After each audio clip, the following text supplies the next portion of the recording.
Alors Core Space, si vous suivez la chaîne, vous savez que j'en parle beaucoup parce que c'était mon coup de cœur de l'année 2021. Vraiment, si j'avais un seul jeu à retenir sur toute cette année ludique, eh bien c'était Core Space parce que typiquement, c'est le jeu qui m'a apporté le plus de plaisir ludique avec même le moins d'investissement en fait, étant donné que les figurines par exemple sont déjà montées, les décors sont à l'intérieur, on peut faire une campagne, vraiment s'investir. Donc Core Space, mon coup de cœur de l'année 2021, rien que ça. L'idée maintenant, c'est de voir ce que c'est que Firstborn. Donc Firstborn, c'est la suite, deuxième version plus ou moins. Il n'y a pas eu vraiment d'évolution, de remaniement des règles, c'est pas une V2 de Core Space, simplement une suite qui se veut soit standalone, c'est-à-dire que vous ne pouvez avoir que cette boîte-là et commencer directement à jouer avec Firstborn, ou alors rajouter ça à toutes les boîtes qui existent déjà pour Core Space, parce que Core Space, c'est un jeu avec beaucoup d'extensions et je peux vous garantir que si vous aimez ce jeu, pour un coût qui reste vraiment raisonnable, vous pouvez avoir des heures et des heures de jeu avec des campagnes qui sont déjà créées. C'est vraiment le genre de jeu un peu bac à sable où vous pouvez même développer vos propres scénarios assez facilement, raconter des histoires. Si vous êtes un rôliste et que vous cherchez un jeu ambiance science-fiction, genre typiquement si vous voulez faire du Mass Effect, Core Space, c'est exactement ce qu'il vous faut. Alors je ne vais pas redétailler en détail les règles parce que je vous ai déjà fait une vidéo d'explication des règles de Core Space très détaillée. Donc je vous invite à aller regarder là-haut. Là, on va regarder le matériel évidemment qu'il y a dans Firstborn, les différences par rapport à Core Space et Firstborn, et puis je vous fais une présentation un petit peu globale de cette boîte. Voilà, je tenais à remercier Légion Distribution et puis aussi beaucoup Battle System qui ont permis à cette vidéo de se réaliser. Donc merci à vous tous et puis c'est parti, on y va.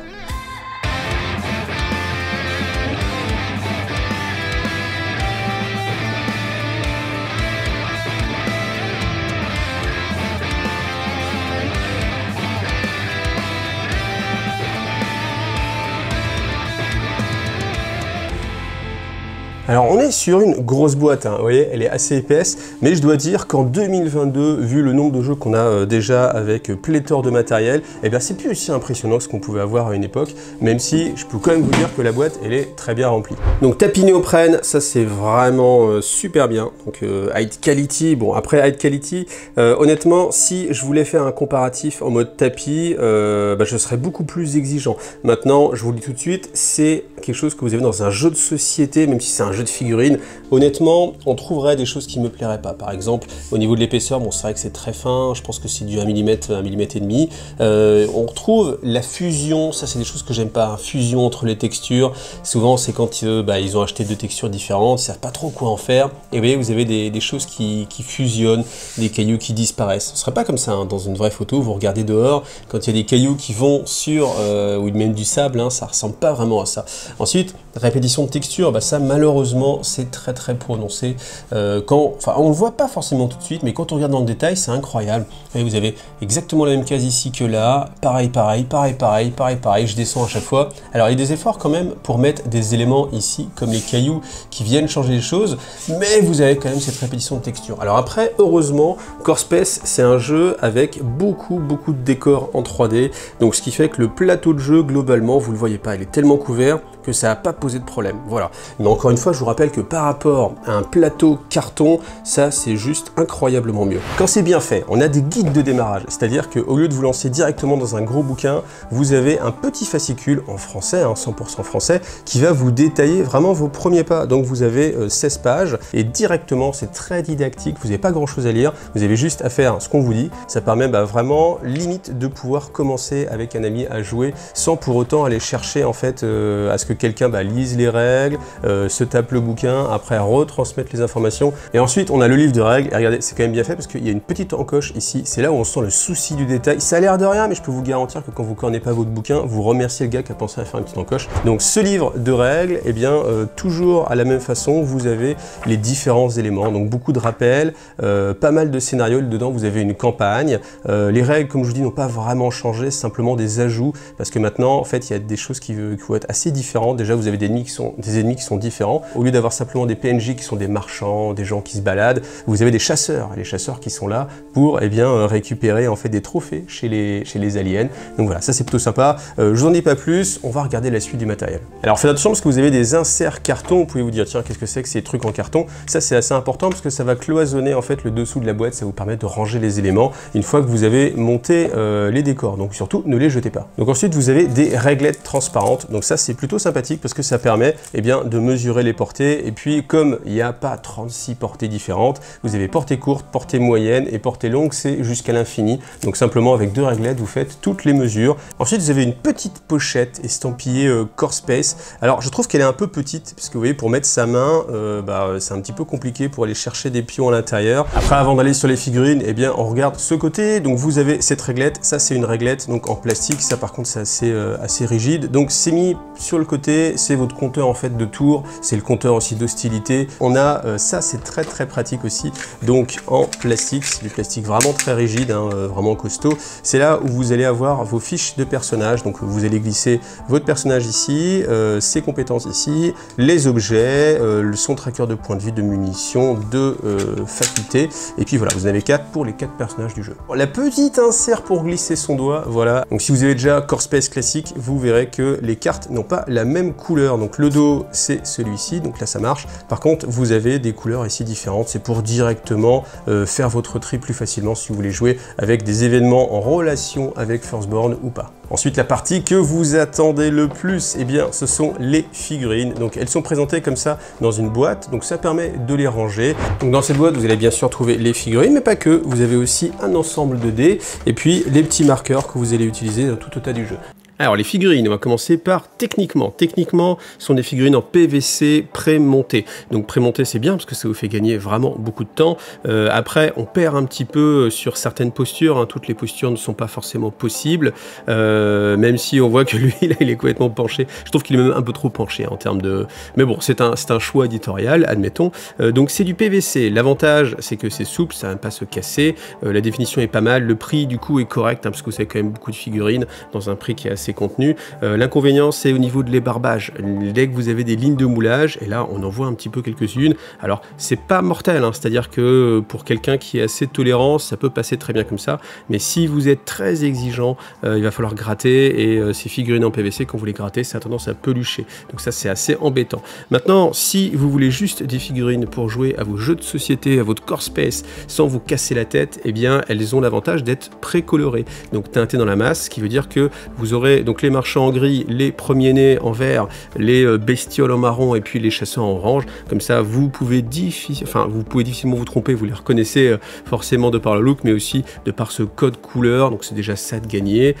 Si après vous cherchez à les peindre au niveau des détails, il y a quand même des détails. Après, vous voyez, de par le système de moulage sur la cape, là on peut le voir, c'est difficile de faire des choses extrêmement creusées, mais c'est pas vraiment ce qu'on va rechercher. Honnêtement, pour être clair, c'est pas pour les figurines que vous allez jouer à Corespace. Vous n'allez pas vous dire je veux absolument ces figurines qui sont formidables, mais vous jouez à un jeu qui est formidable, lui ça j'insiste, et puis vous avez des figurines qui font vraiment bien le travail, qui sont assez originales, qu'on peut réutiliser même dans d'autres jeux, et puis qui vont pas être trop compliquées à peindre parce qu'elles sont pas trop foisonnantes de détails, et ça aussi c'est un avantage. Et pour terminer dans la boîte, vous avez enfin les éléments de terrain, les éléments de décor, de pions. Alors rien que ça vaut le coup d'acheter cette boîte parce que Battle System, ils sont vraiment spécialisés dans la création de décors en 3D en carton. Je les ai déjà utilisés par exemple des parties de Warhammer 40 000. Je vous remets le lien ici aussi pour que vous puissiez juger de la qualité des décors. J'ai déjà fait aussi des vidéos dessus.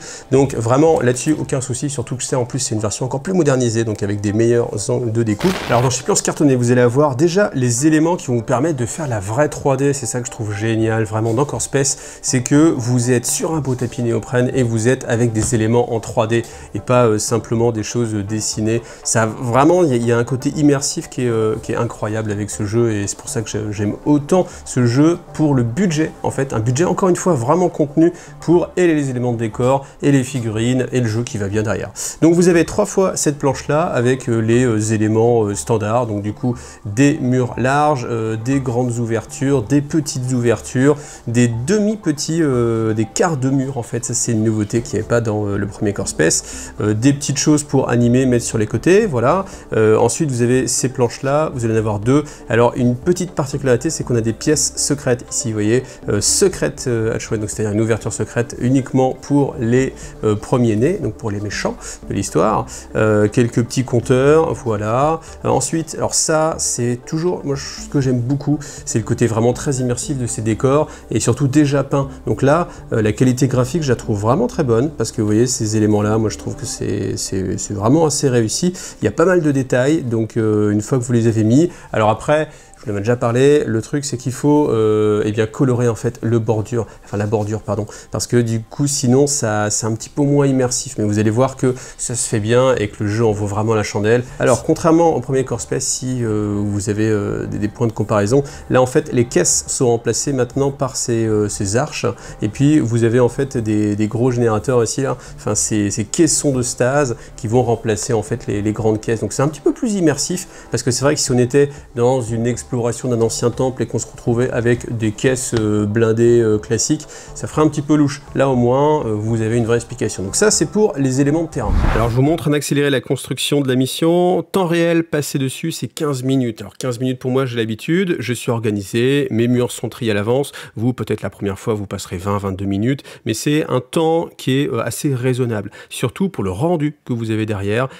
Termes de rendu, je trouve qu'on est vraiment sur le summum de ce qui se fait. Il n'y a aucun jeu pour moi qui est aussi immersif dans les jeux de société qu'on va pouvoir trouver. Alors certes, dans le jeu de figurines, si vous avez acheté des décors, peint des décors, passé des heures et des heures à faire votre table de jeu, on va trouver des choses plus immersives. Mais pour du clé en main, vous avez juste à dépuncher des éléments, c'est pré-peint, vous les montez directement, honnêtement, c'est imbattable, clairement imbattable. Et après, c'est très modulable. On n'a pas juste un seul élément, une seule façon de faire. Non, vous avez des milliers de combinaisons. Battle System, ils ont vraiment pensé à tout. Ensuite, ces éléments de terrain, donc déjà, c'est très immersif, et de deux, c'est totalement utilisable et c'est interactif. Un peu comme dans un jeu vidéo, des fois, on est là, on a un super décor, on se dit, bah tiens, j'aimerais bien quand même pouvoir pousser la chaise pour la mettre dans la porte pour pas que l'autre passe. Et bien là, vous pouvez le faire dans Core Space. Il y a des règles qui vous donnent la possibilité de bloquer cette porte pour que l'adversaire ne puisse pas passer ou perdre du temps à l'ouvrir, ou vous avez des caisses pour aller chercher de l'équipement dedans, vous pouvez interagir avec des éléments, vous pouvez créer des zones de danger pour l'adversaire. Ça, c'est vraiment très immersif. Vous imaginez quelque chose, en général, vous pouvez le faire dans Core Space. Ça, cette liberté, pour moi, elle n'a pas de prix. Et c'est pour ça que j'adore vraiment ce jeu. Donc, vous voyez, c'est très immersif, c'est très beau, c'est monté assez rapidement, un quart d'heure, franchement. Si vous considérez le temps que vous auriez pu passer sur d'autres jeux de plateau, on est vraiment sur quelque chose qui vaut vraiment la peine. Voilà. Alors après, le matériel de jeu, avec évidemment les fiches de personnages. Voilà, vous avez 4 personnages, différentes spécialisations, des petits marqueurs de jeu, votre vaisseau spatial, tous les équipements, ça c'est le sel du jeu, je pense. Sans ça, le jeu prendrait une dimension un petit peu plus réduite, mais là, vraiment le fait de pouvoir explorer et puis en même temps s'équiper de nouvelles armes, je trouve ça vraiment super sympa. Particularité par rapport à Core Space, c'est que maintenant on a les nanos. Les nanos, c'est des des 1 petit segment comme ça de pions. On a aussi des pistolets ou des fusils qui sont sur 3 segments. Donc c'est vrai qu'au niveau de votre organisation de votre inventaire, ça va être un petit peu plus pratique que ce qu'on avait avant. Vous avez ensuite les fiches des ennemis, tout simplement, les points d'apparition aussi sur les côtés, et puis encore quelques éléments de décor. Alors la première grosse différence entre Core Space et Firstborn, ça se situe à un endroit complètement différent. Dans le premier, vous êtes au centre de la galaxie, vous avez une race de robots qui vient éradiquer toute vie, la purge. Là maintenant, vous vous trouvez dans une zone complètement inexplorée, et vous allez trouver en fait des temples des Firstborn. Firstborn, c'est une race qui a disparu depuis longtemps, un petit peu les grands anciens de la galaxie, qui ont une technologie bien évidemment extrêmement supérieure, et des capacités aussi psioniques. Donc, on arrive justement à la distinction majeure, c'est sur le traitement en fait des ennemis. Les ennemis, ici donc les Firstborn, ont plusieurs modes d'interaction. Première chose, vous êtes dans une partie infiltration, c'est-à-dire que les Firstborn ne savent pas que vous êtes là, et il y a des robots sentinelles, donc qui s'appellent les drones, qui sont en train de patrouiller, donc voilà, leur patrouille éternelle depuis des milliers d'années. Ils ne savent pas que vous êtes là, le but c'est de ne pas vous faire détecter pour vous simplifier la vie, donc ne les attaquez pas, essayez de passer de couvert en couvert sans qu'ils puissent vous apercevoir. Une fois que vous vous êtes fait repérer, ou alors une fois que le temps est suffisamment passé, eh bien vous êtes détecté, c'est-à-dire qu'il y a d'autres types d'ennemis qui vont apparaître, à savoir les liges, les iconoclastes, qui sont justement les Firstborn biologiques, et qui vont venir vous agresser de façon un peu plus violente, et je peux vous dire que ça change pas mal si vous avez l'habitude, parce que là maintenant vous avez un dé à lancer, et ce dé va donner une capacité spéciale, ça représente en fait leur pouvoir psychique aux liges prodige et puis aux iconoclastes. Et honnêtement, ça peut, enfin, vous avez envie, aucun résultat n'est positif, quoi qu'il arrive, ça va vous embêter. Donc c'est des ennemis qui sont vraiment très difficiles à gérer parce que il y a le côté létal qu'ils vont proposer et le côté très embêtant avec la peur. La peur, ça c'est une des grosses nouveautés. En fait, à partir du moment où vous avez peur, votre personnage va être obligé d'utiliser toutes ses actions pour s'enfuir le plus rapidement possible.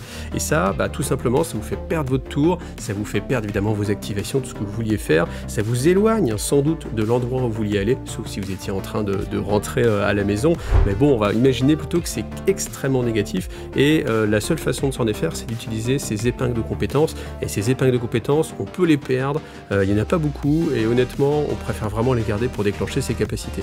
Donc ça, c'est vraiment une des parties qui rend le jeu beaucoup plus tendu et qui va vous offrir en fait un nouveau challenge si vous avez déjà joué à Core Space. Ensuite, là où on voit que la mécanique a quand même bien évolué, c'est sur le Trueborn. Le Trueborn, c'est le chef en fait des Firstborn. Vous n'en avoir qu'un seul par mission, mais un seul qui est extrêmement difficile à tuer et qui a deux états.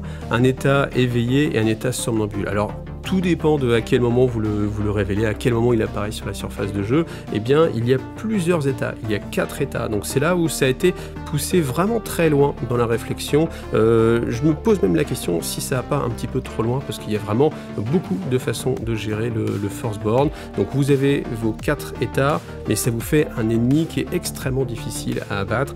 Par contre, il vient avec 2 équipements, des équipements qu'il ne va pas utiliser lui-même, il est simplement porteur de ces équipements, et c'est un peu la grosse malle au trésor. C'est-à-dire que vous pouvez vraiment tenter dans votre mission de l'achever. Ça va vous faire gagner des points de compétence si vous jouez en campagne, c'est très intéressant. Et puis surtout des équipements que vous ne pouvez pas trouver autrement. Alors tant qu'on reste dans les ennemis, vous avez encore une fois des ennemis globaux qui sont les lithovers. Les lithovers, ce sont des sortes de gros vers qui viennent creuser le sol et qui apparaissent. Alors ils sont extrêmement dangereux parce que si jamais un lithover apparaît en dessous de vous, votre personnage est tué sur le coup, il ne participe plus à la campagne. Je pense que c'est une des expériences les plus atroces qu'on peut avoir dans le jeu.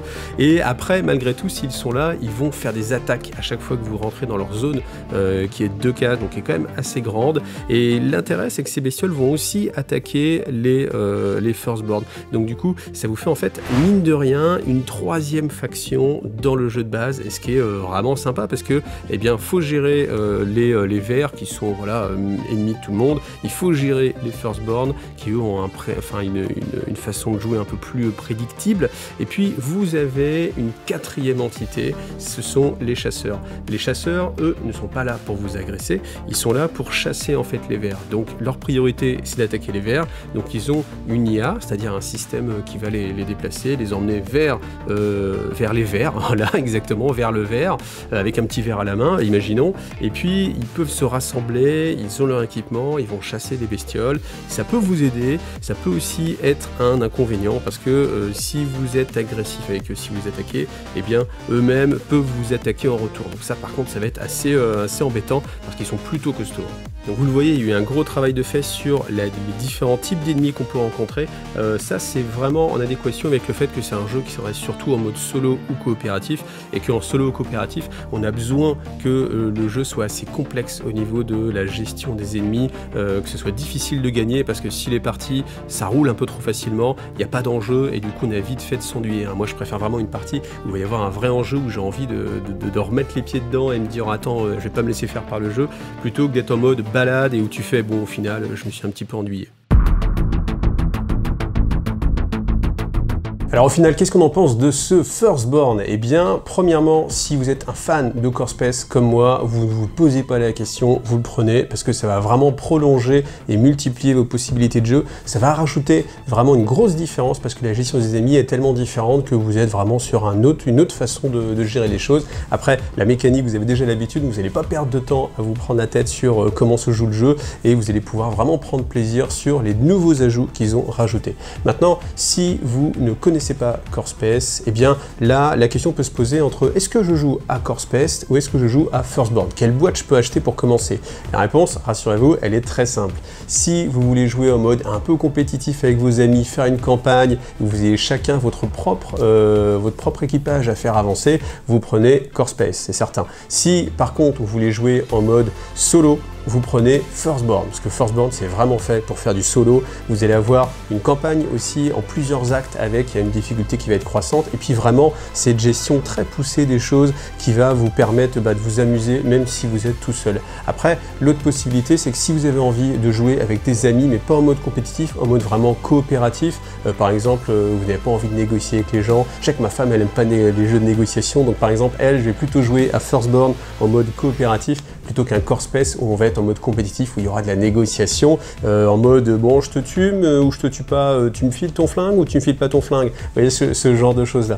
Donc ça, c'est vraiment les grosses différences. Après, tout ce qui est petits accessoires, on sent que ça a été vraiment poussé. C'est typique d'un jeu qui a déjà de la bouteille, déjà d'expérience. Les auteurs ont envie de vous proposer autre chose, ils vont chercher beaucoup plus loin. Rappelez-vous aussi que Core Space, c'est une boîte à outils, donc si vous êtes rôliste, eh bien ça, c'est formidable pour créer vos propres scénarios. Et tout au long du livre de règles, il vous conseille, il vous encourage même à aller plus loin, à créer vos propres missions, créer vos propres personnages, vos propres équipements. Voilà, donc c'est vraiment la boîte à outils. Je pense qu'il y a très peu de jeux qui sont aussi libres et qui vous proposent autant de possibilités. Donc vraiment, s'il y a un jeu où vous dites je n'ai qu'un jeu pour une année, vous êtes enfermé, voilà, vous n'avez pas le choix, vous êtes en confinement, imaginons, truc de fou, eh bien vous passez sur Core Space, parce que Core Space, c'est vraiment, moi je le vois vraiment comme ça, et c'est ce que j'ai déjà vécu, c'est ce que je pense que je vais revivre. C'est un jeu qui est très immersif, où vous pouvez vraiment vous dire, je me fais mon année Core Space, et ça me laissera d'excellents souvenirs pour ma vie de joueur quand je serai à l'hospice, vous savez, ce fameux hospice où on sera tous ensemble en mode les gamers, et on se dira, ah, tu te rappelles à l'époque, voilà. Donc merci à tous d'avoir vu cette vidéo, pensez à liker, pensez à vous abonner, c'est toujours les petites choses qui font plaisir. Merci à Légion Distribution, merci à Battle System, et puis je ne serai pas sans vous refaire du Core Space, et je pense même que sur Twitch, peut-être je vous proposerai de temps en temps quelques petites parties. Voilà, merci à vous tous d'avoir vu cette vidéo, et à bientôt, salut à tous.